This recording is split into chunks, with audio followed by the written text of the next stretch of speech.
the Dover decision by Judge Jones. It was sort of one of those positive moments of the year. But I have to think that the creationist movement is going to come up with something else, that there's going to be... They already have.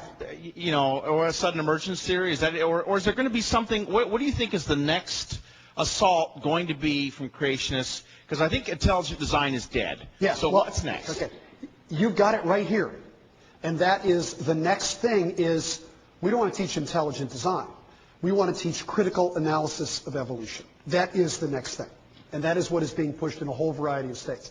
In Kansas, for example, they may have changed the definition of science, but the Kansas Board is adamant saying, hone the standards. We don't mention intelligent design. All we do is critically analyze evolution. So I think critical analysis of evolution is the next step, and you've got it right here. If I may add one thing, we've been talking about the science, and that's quite appropriate, but I would maintain that until the theological presuppositions that underlie the attacks on evolution are addressed, and they need to be addressed by churches, by clergy, that this anti-evolution movement simply is not going to go away, and there will keep on being new avatars of intelligent design, creationism, or whatever it's called. Yeah, I mean, critical analysis is nearly as brilliant a moniker as intelligent design, because they say, well, you know, how come the scientists are against critical analysis, right? How could that be? And of course, if you look at the content of the lesson plan, it's not critical and it's not analysis. It's an attempt to convince students to uncritically swallow wholesale, outright lies about the content of science. And you don't have to take my word for it, and indeed the board didn't 2 years ago. But we now have the records, and their own science experts at the Department of Education in Ohio told them, we have the sheets where they said it, they said the underlined sentence is a lie. This is wrong, this is inaccurate, this is crackpot, this is religion, this is creationism.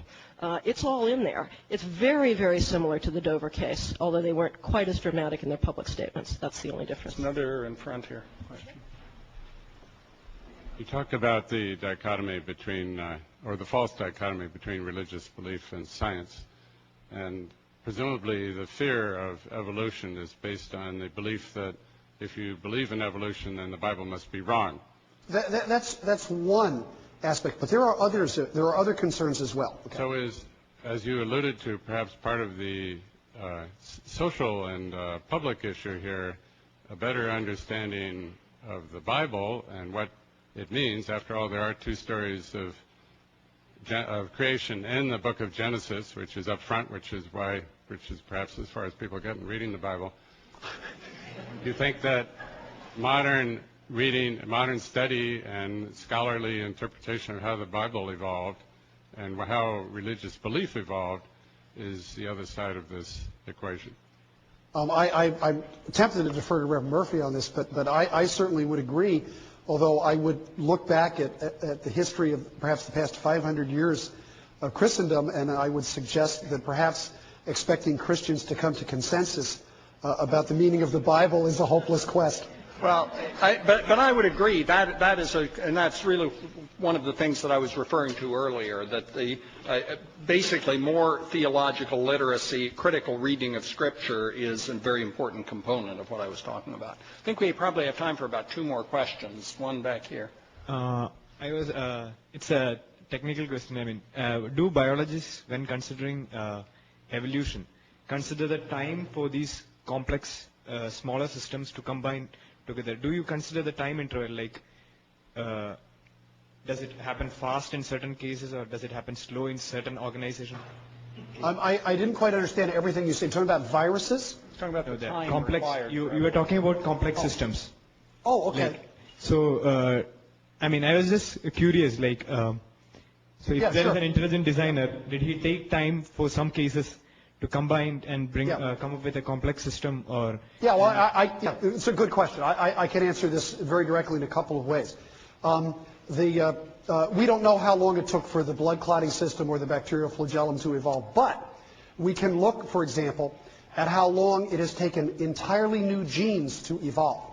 And one of my examples that I always love, I didn't show the slide tonight, I can show it to you afterwards if you like, is that in the 1970s, a group of Japanese scientists were hanging around a chemical factory, and there was a big waste dump of plastic waste, and they noticed there was growing on the surface of it what looked like a lawn of bacteria.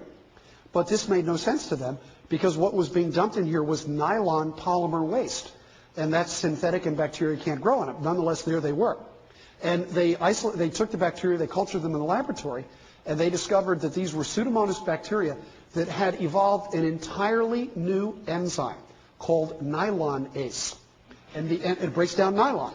And this enzyme actually evolved from junk DNA, from repetitive DNA, into which there had been a little flipping around of the genetic code, so a promoter popped up, transcribed it, and then evolved an enzyme with more and more activity.